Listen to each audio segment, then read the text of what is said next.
미국 하버드 대학의 경제학자로서 경제학회장을 역임하고 또 정부의 경제 고문을 지냈던 분으로서 우리 시대를 향해 불확실성의 시대라는 화두를 던졌던 경제학자 존 케네스 갤브레이스라는 분이 있습니다. 이분이 쓴 책 가운데에 우리 시대의 생애라는 책에는 자신이 집에서 고용했던 에밀리 윌슨이라는 가정부에 대한 아주 흥미로운 이야기 하나를 소개하고 있습니다. 한 번은 당시 미국의 대통령이었던 린던 존슨이 아주 급한 일로 이 갤브레이스 교수의 집으로 전화를 했는데 에밀리라는 가정부가 전화를 받았습니다. 앞에 있는 이분이 갤브레이스 교수이십니다. 이때 이 에밀리라는 가정부가 전화를 받았는데 여기 전화 목소리에서 들려옵니다. 여기는 백악관이요. 급한 일로 교수와 통화할 일이 있으니 교수를 바꿔주시오. 이때 이 여인이 이렇게 대답을 했다고 합니다. 교수님은 지금 피곤하셔서 낮잠을 주무시고 계십니다. 지금은 바꿔드릴 수가 없습니다. 대통령은 아주 격앙된 말투로 다시 이렇게 말했다고 합니다. 나 대통령이요. 아주 급한 일이요. 당장 깨우시오. 에밀리라는 여인이 다시 이런 대답을 했다고 합니다. 죄송합니다, 대통령 각하. 저의 주인은 갤브레이스 교수님이시고 저는 그를 위해서 일하도록 고용된 사람입니다. 이해해 주십시오. 그런데 그녀는 대통령의 전화를 바꿔주지 않았다라고 합니다. 아마 우리 같으면 어떻겠습니까? 대통령이 전화 오면 차는 사람 아니라 찾았으라도 아마 전화를 바꿔줄 것입니다. 나중에 이 린던 존슨이 이 갤브레이스 교수를 만나서 이렇게 이야기를 했다고 합니다. 자네 가정부 참 잘 뒀두구만. 그를 만나거든 내 이야기를 꼭 전해주게. 내가 그 여인을 백악관에서 고용하고 싶다고. 이 여인은 정확하게 자기의 주인이 누구인가를 아는 사람이었습니다. 사랑하는 여러분, 저와 여러분이 예수를 믿고 그리스도인이 된 그날부터 우리에게 주인이 생긴다는 사실을 아십니까? 우리는 하나님을 향해서 하나님의 아들이신 예수 그리스도를 향해서 주님, 주여라고 부름으로써 그가 우리의 주인이라는 사실을 고백합니다. 이것은 주님의 중요한 이름 가운데 하나입니다. 오늘 우리 살펴보게 될 성경에 나타난 하나님의 이름은 아도나이라는 것입니다. 아도나이. 이 아도나이라는 이름은 하나님 이름 가운데 아주 보편적으로 사용되는 이름이라고 말할 수가 있습니다. 오늘 본문 2절에서 시편 기자는 이렇게 고백을 하고 있는데 본문 2절 말씀 다시 한번 같이 읽도록 하겠습니다. 같이 읽습니다. 시작.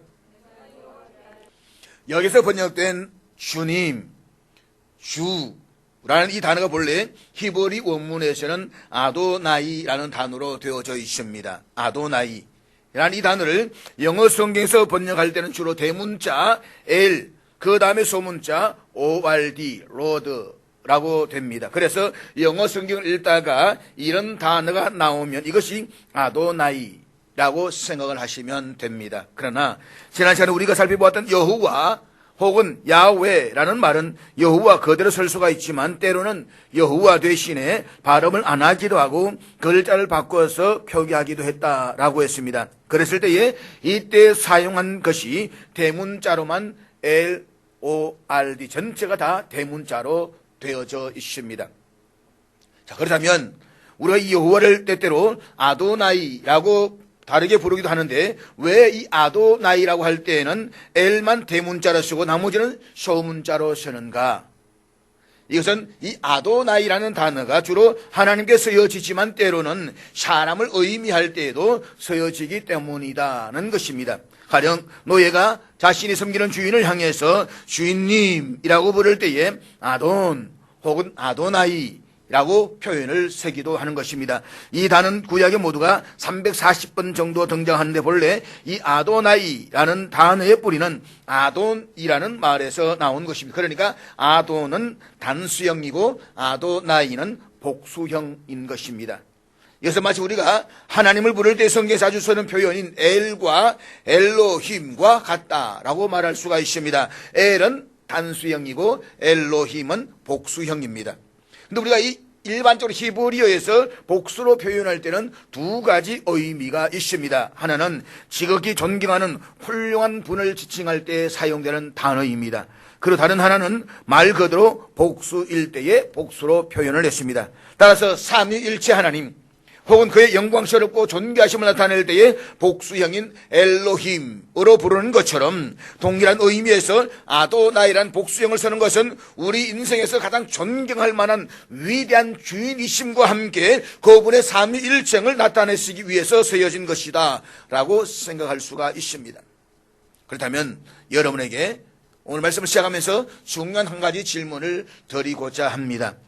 여러분 지금까지 살아오면서 여러분의 인생을 지배하고 의사결정을 내리는 데 있어가지고 여러분 인생의 주인은 누구이십니까?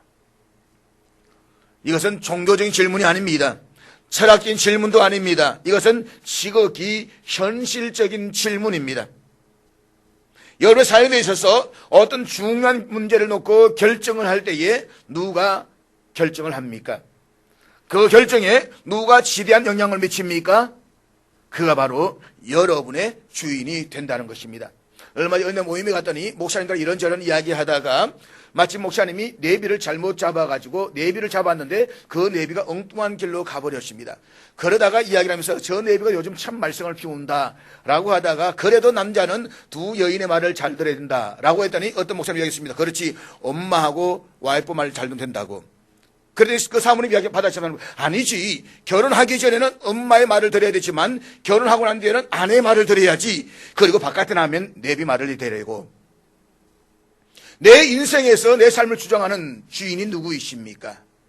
그래서 아주 현실적이고 실제적인 이야기라고 말할 수가 있는 것입니다. 우리가 하나님을 향해서 혹은 예수를 향해서 아도나이 주님이라고 부르는 것은 그냥 의미 없이 부르는 이름이 아니다라고 하는 것입니다. 아도나이는 하나님과의 관계에서 불려지는 이름인 것입니다. 다시 말해서 하나님을 향해서 아도나이라고 부르는 것은 하나님께 나를 전적으로 복종하는 것을 의미하고 있는 것입니다. 요컨대 아도나이라는 이 단어는 우리 인생을 향해서 절대적인 주권자가 되시는 하나님, 그의 절대적 주재권을 의미하는 데에 쓰여지는 단어다 라고 말할 수가 있는 것입니다. 오늘 우리는 시편 16편을 통해서 시편 기자가 그런 어떤 의미에서 여호와를 자기의 주인으로 고백하고 있는가라고 하는 것을 함께 살펴보려고 합니다. 그렇다면 아도나이 하나님은 어떤 의미에서 우리 인생의 주인이 되실까요? 첫째로 그는 행복의 주인이십니다. 우리는 행복이라는 단어의 반대 개념으로 불행을 연상합니다. 행복한 사람, 불행하지 않은 사람. 우리 모두는 행복한 삶을 열망합니다. 이 땅에 살아가는 모든 인류가 행복을 열망하겠지만 지금 우리 한국 사람들의 행복에 대한 열망은 아주 각별하다라고 생각을 합니다. 왜 한국 사람들이 행복이라는 단어 앞에 그토록 집착하는가? 이것은 아마 특별히 한국 사람들이 불행한 역사에 질고 살아왔기 때문에 더욱더 행복이라는 단어에 집착하는 경향을 보이고 있지 않는가라는 생각을 해보게 되는 것입니다. 우리는 새해가 되면 새해 복 많이 받으십시오 라는 인사로 새해를 엽니다. 옛날에 우리가 대문을 열고 닫고 하던 시절에 새해가 되면 대문에다가 앞에 띄워주시고 이렇게 계문 만복래라는 큰 글자를 붙였습니다. 계문 만복래. 옆에는 소지 황금출이라고 했습니다. 다시 말해서 소지 황금출이라는 것은 땅을 쓸면 황금이 쏟아지고 라고 하는 건데 계문 만복래. 문을 열면 만복이 들어온다라는 것입니다. 그래서 문을 열면 만복이 들어온다는 소망을 가지고 대문을 열면서 새해를 시작했다라고 이야기를 합니다. 우리 한국 사람들 언어 속에서는 아직도 복이라는 단어들이 많이 농축되어져 있습니다. 이런 단어를 한번 생각해 보시기를 바랍니다. 복이 들어온다, 혹은 복이 나간다, 복이 통째로 굴러 들어온다, 혹은 굴러 들어온 복을 차버린다, 복을 타고난다, 복 터진다, 저 사람은 복스럽게 생겼다. 우리가 이런 단어를 얼마나 많이 사용합니까? 요즘은 많이 달라졌지만은 옛날 분들의 이름을 보게 되면 복이라는 단어가 참 많이 들어가 있었습니다. 복동이, 복남이, 복실이, 복순이. 돌아가신 우리 권사님도 이복순, 복순이. 그 옛날에 그런 노래 있잖아요. 복남이네 어린아이 감기 들렸네. 그런 노래도 있었습니다. 복남이. 그러니까 아직도 우리가 사용하는 많은 단어 가운데 보면 복이라는 단어들이 농축되어져 있습니다. 복덕방. 그리고 아주 여러분이 좋아하시는 복권, 복주머니, 복덩이 뿐만 아니라 우리가 사용하는 온갖 물건들을 보면 복자를 써서 행복에 대한 우리의 바람을 나타내고 있습니다. 심지어 아이들이 갓 태어난 순간부터 강포에다가 복, 벽에도 복, 그릇에도 복, 숟가락에도 복, 이불에도 복, 소반에도 복, 상에도 복, 젓가락에도 복, 모든 곳에 복을 다 새겨 놓았습니다. 그만큼 우리가 복에 대한 한 맺힌 열망을 가지고 있다는 민족이었다는 것을 우리에게 말하고 있는 것입니다. 그런데 오늘 우리가 함께 읽은 시편 16편을 보면 시편 1절에서 우리에게 다가올 수 있는 불행이나 온갖 위협으로부터 우리가 피할 곳은 주님밖에 없다라고 말하면서 불행에서의 피난처로 주님을 갈망하고 있는 모습을 볼 수가 있습니다. 본문 1절 말씀 우리 다 같이 같이 읽습니다. 시작. 하나님이여 나를 지키소서 내가 주께 피하나이다. 그런가 이어지는 2절에 보면 보다 적극적으로 그 행복의 근원이 되시는 주님을 우리에게 소개하고 있습니다. 본문 2절 다시 한번 다 같이 읽습니다. 시작. 주님이 복의 근원이 되시고 온갖 선한 것이 주님으로부터 우리에게 내려온다는 사실을 전제하면서 행복의 근원이신 주님을 소개하고 있습니다. 사실 우리가 자주 사용하는 한자인 복자라고 하는 글자도 그 글자를 구조적으로 살펴보면 복자 앞에 보일 시자가 붙어져 있습니다. 그래서 복이 보인다, 행복이 보인다, 보여진다, 내려온다. 이것을 통해서 행복이라는 것은 단순히 인간적인 노력에 의해서만 이루어지는 것이 아니고 그것은 마치 하늘의 선물처럼 주어지는 것으로 이해를 했던 흔적을 볼 수가 있습니다. 그런데 오늘 시편 기자는 한 걸음 더 나아가서 이 행복이라는 단어를 하나님과의 관계 속에서 이해를 합니다. 그래서 인생이 하나님과 바른 관계를 맺었을 때에 그 관계로부터 누릴 수 있는 행복을 우리에게 소개하고 있는 것입니다. 사실 아도나이 혹은 아돈이라는 단어는 때때로 부부관계에서 사용되기도 합니다. 그런데 아내가 자기 남편에 대해서 마음속 깊은 애정을 느낄 때에 그녀는 남다른 표정과 언어로 자기 남편을 향해서 이렇게 부릅니다. 아돈. 우리 한번 남편이 있으면 또 없으면 남편을 마음을 향해서 한번 아돈 한번 불러보시기 바랍니다. 아돈. 아니 짜증내 아돈 하면 안 되고 부드럽게 아돈. 다시 한번 아돈. 하상호 씨를 향해서 아돈. 여러분 우리가 이 톤이 참 중요합니다. 여보도 여러 가지 톤이 있지 않습니까? 여보 하는 거하고 여보 하는 것하고는 굉장히 다를 수가 있지 않습니까? 표현을 톤을 잘 사용해야만 합니다. 자, 그런데 오늘 시편 16편을 읽어보면 하나님이 당신의 말씀 안에 살고 있는 성도들의 아름다운 모습을 보고 느끼는 정겨운 행복감을 이렇게 고백하고 있습니다. 본문 3절 우리 다 같이 읽겠습니다. 시작. 이 구절은 하나님의 속 깊은 정감이 들어가 있는 말씀입니다. 이 말씀을 2인칭 대명사를 사용해서 읽어보면 이렇게 읽을 것입니다. 그대는 존귀한 자이니 나의 모든 즐거움이 그대에게 있소. 그대는 나의 존귀한 자요 나의 모든 즐거움은 그대에게 있습니다. 만약 이 표현이 부부 사이에 주어진다라고 한다면 우리는 어떤 느낌으로 이 고백을 하게 될까요? 따라서 한번 해보시길 바랍니다. 띄워주시고 그대는 같이 한번 읽겠습니다. 시작. 그대는 나의 존귀한 자니 나의 모든 즐거움이 그대에게 있습니다. 자, 다시 한번 우리 같이 이 마음속으로 또 있는 그분을 향해서 한번 이야기해 보겠습니다. 시작. 그대는 나의 존귀한 자니 나의 모든 즐거움이 그대에게 있습니다. 이런 고백을 접하는 사람들은 어떤 반응을 보일까요? 아마도 이런 배경 속에서 본문 2절의 고백이 주어졌다고 생각합니다. 그 내용은 하나님이 부어주시는 행복을 경험한 사람들이 하나님께 반응하는 모습입니다. 당신은 나의 주님이십니다. 당신은 나의 아도나이시니 당신은 바로 나의 행복의 근원이십니다. RSV 영어 성경에서는 2절을 이렇게 번역을 하고 있습니다. 나의 주님이신 아도나이, 당신을 떠나서는 내게 행복이 없습니다. 그렇습니다. 아도나이, 하나님만이 행복의 참된 주인이신 것을 믿으시기를 주의 이름으로 축복합니다. 아도나이, 이 이름으로 계시되신 하나님은 어떤 의미에서 우리의 주님이 되실까요? 두 번째로, 그는 예배의 주인이십니다. 성경은 하나님이 인간을 지으시면서 인간으로 하여금 하나님을 예배하는 존재로 지으셨다라고 가르칩니다.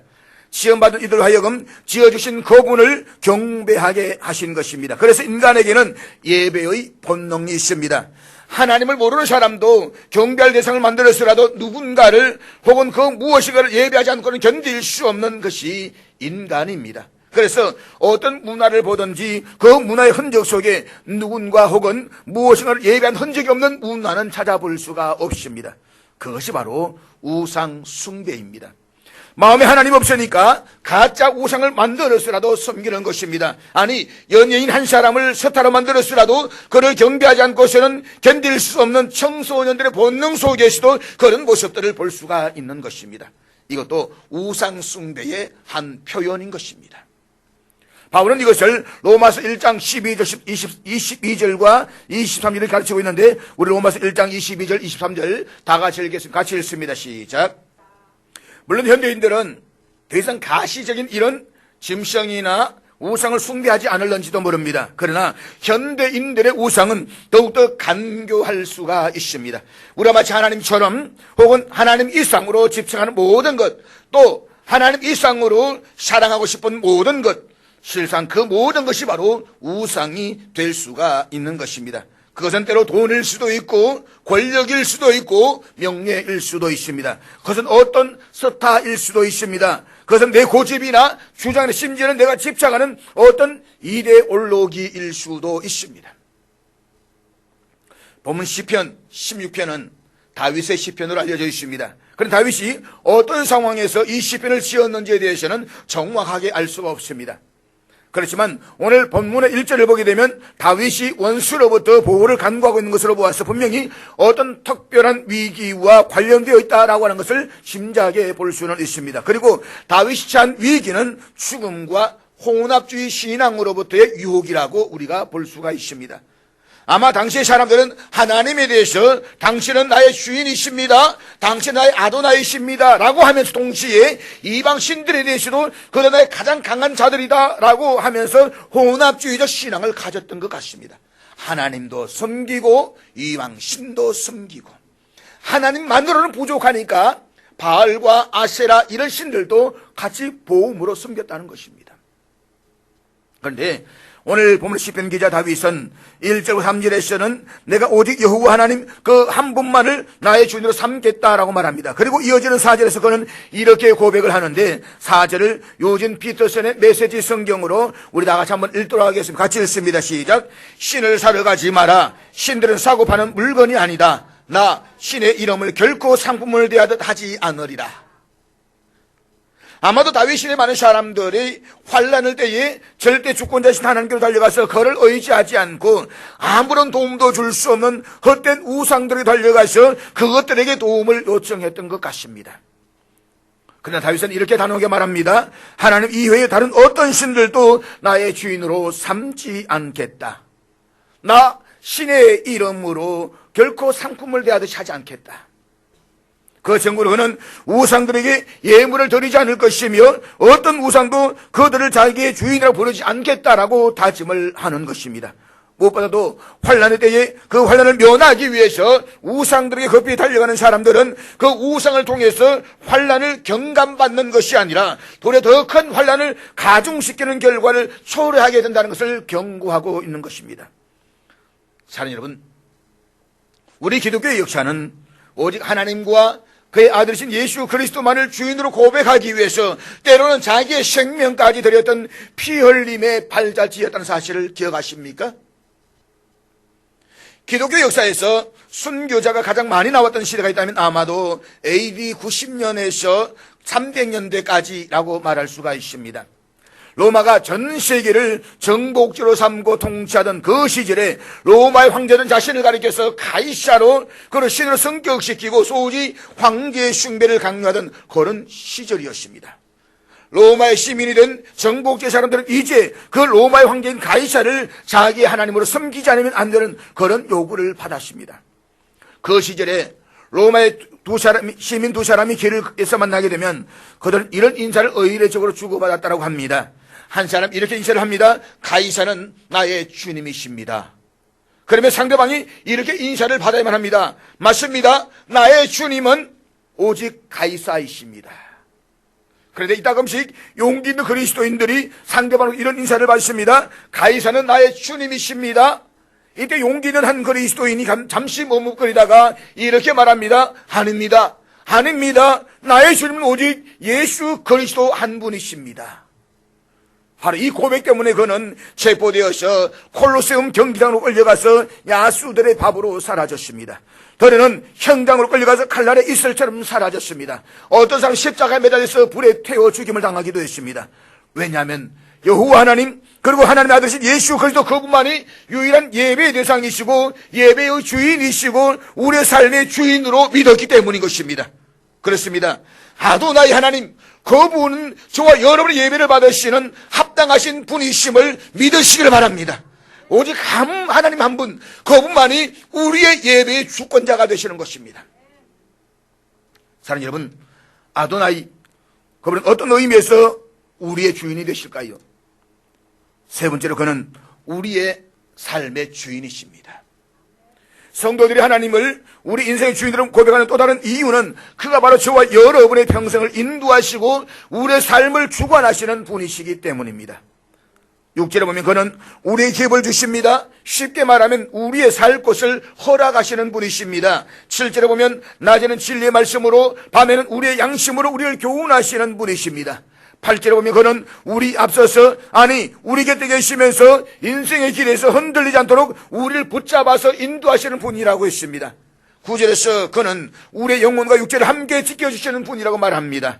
10절에서는 저와 여러분의 인생의 길을 다 간 다음에 무덤으로 갈 때에 우리의 영혼을 지켜주시고 무덤 저 건너편에 부활의 소망을 약속해 주시는 분이라고 말합니다. 11절에서는 그가 이 세상에서뿐만 아니라 이 세상 건너 저 세상에서 우리를 영접하여서 그분과 함께 영원한 생명과 즐거움을 누리게 하시는 분이라고 소개를 합니다. 사랑하는 여러분, 우리가 인생의 길을 다 간 후에 주님을 만나서 그와 함께 영원을 누리며 우리의 입술에서 고백되는 이 즐거움을 11절을 통해서 한번 상상해 보시기를 바랍니다. 본문 11절 말씀 우리 다 같이 읽겠습니다. 같이 읽습니다. 시작. 주께서 생명의 길을 내게 보이시리니 주의 앞에는 충만한 기쁨이 있고 주의 오른쪽에는 영원한 즐거움이 있나이다. 너무 좋지 않습니까? 주께서 성령 이렇게 우리의 평생을 인도하시다가 우리를 영원한 기업의 나라에서 거하게 하실 분이라고 한다면 이런 분 앞에서 우리가 드릴 수 있는 고백은 어떤 고백이겠습니까? 저는 이런 사람들에 의해서 8절의 고백이 비로소 가능하다라고 생각을 합니다. 여러분들이 8절의 아름다운 고백을 다시 한번 음미해 보고 묵상해 보시기 바랍니다. 8절을 우리 다 같이 읽겠습니다. 시작. 요진 피터슨의 메시지 성경으로 우리 다시 한번 이 본문의 말씀을 같이 읽어보도록 하겠습니다. 같이 읽습니다. 시작. 나 밤낮 하나님을 붙들겠습니다. 귀한 거 주시는 주님을 절대 떠나지 않겠습니다. 다시 한번 우리가 고백하면서 읽어볼까요? 읽겠습니다. 시작. 나 밤낮 하나님을 붙들겠습니다. 귀한 거 주시는 주님을 절대 떠나지 않겠습니다. 사랑하는 여러분, 우리가 전도를 왜 합니까? 이런 행복을 알지 못하는 사람들에게 평생의 안내자를 소개하는 것입니다. 평생의 인도자를 소개하는 것입니다. 평생의 행복을 소개하는 것입니다.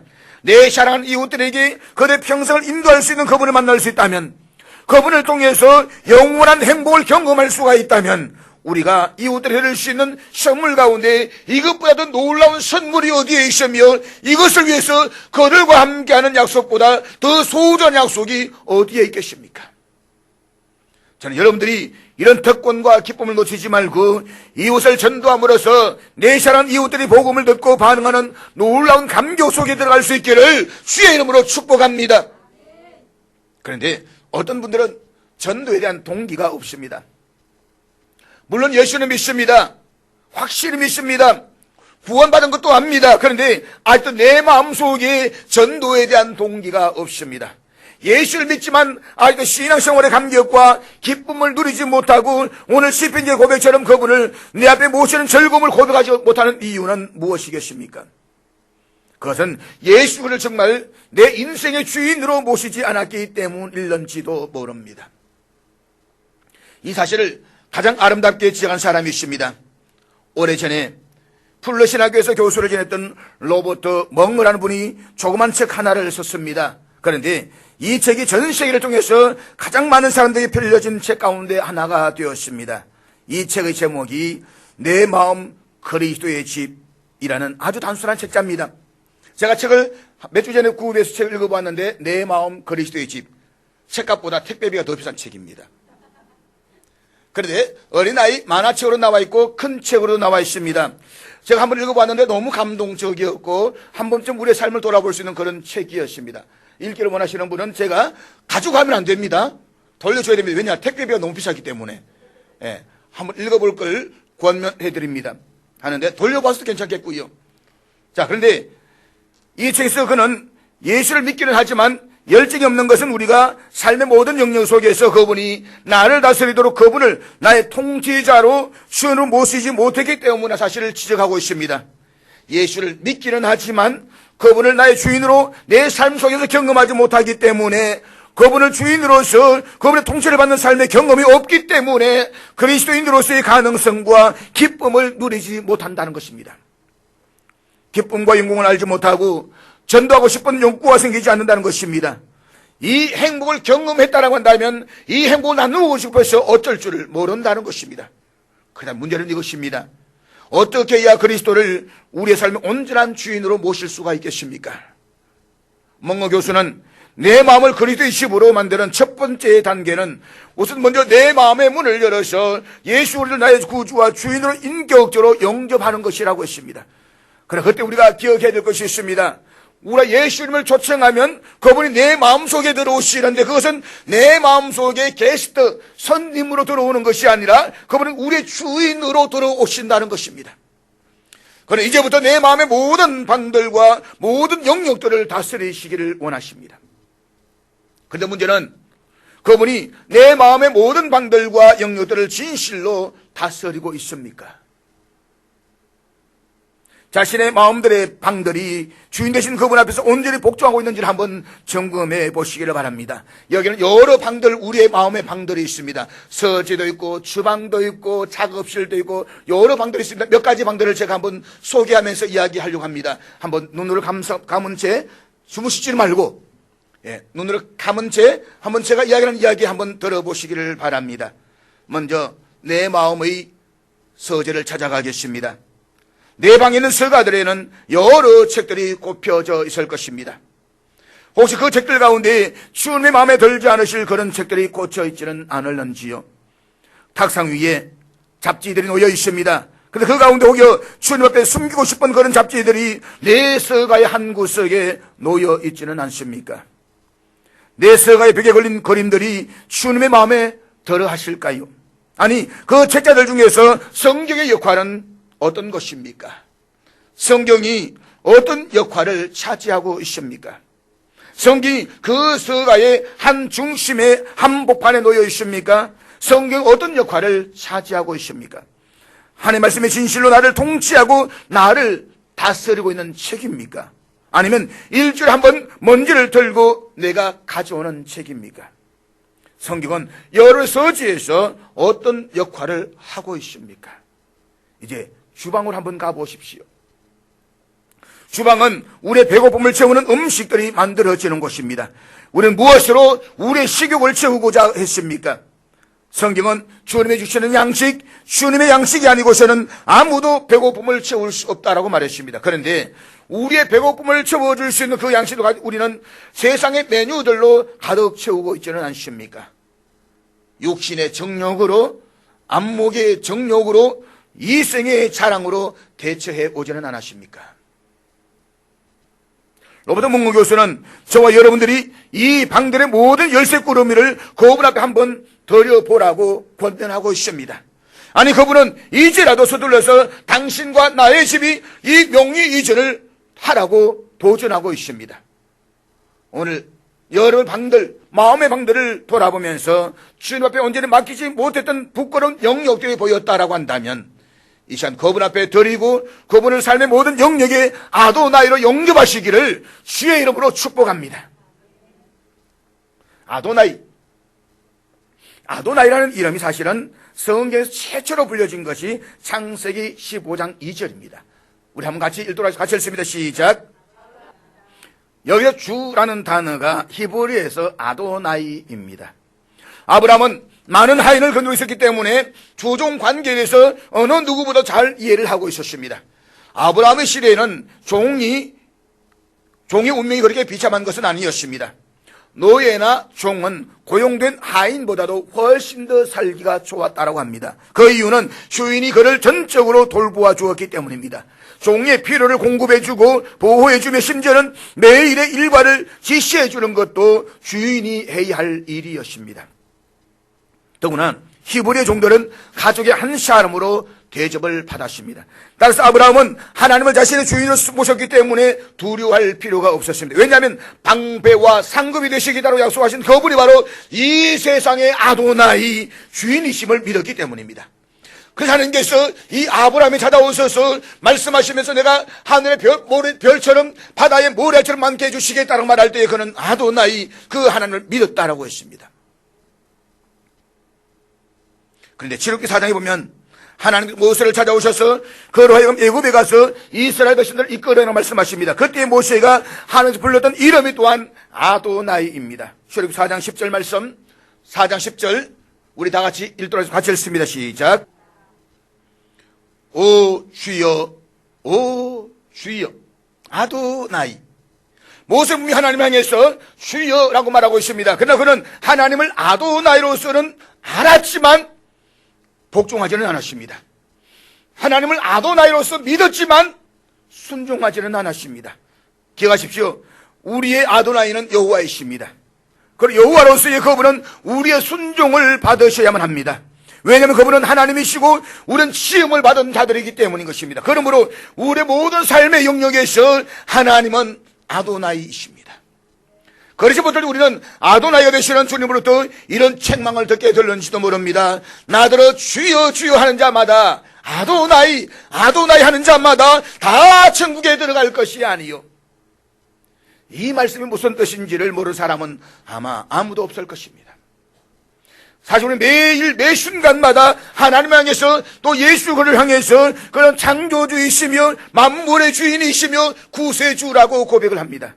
더구나 주여라는 호칭이 두 번이나 거듭 사용되고 있는 것은 그가 종교적인 열정을 가지고 있다는 것을 보여주고 있는 것입니다.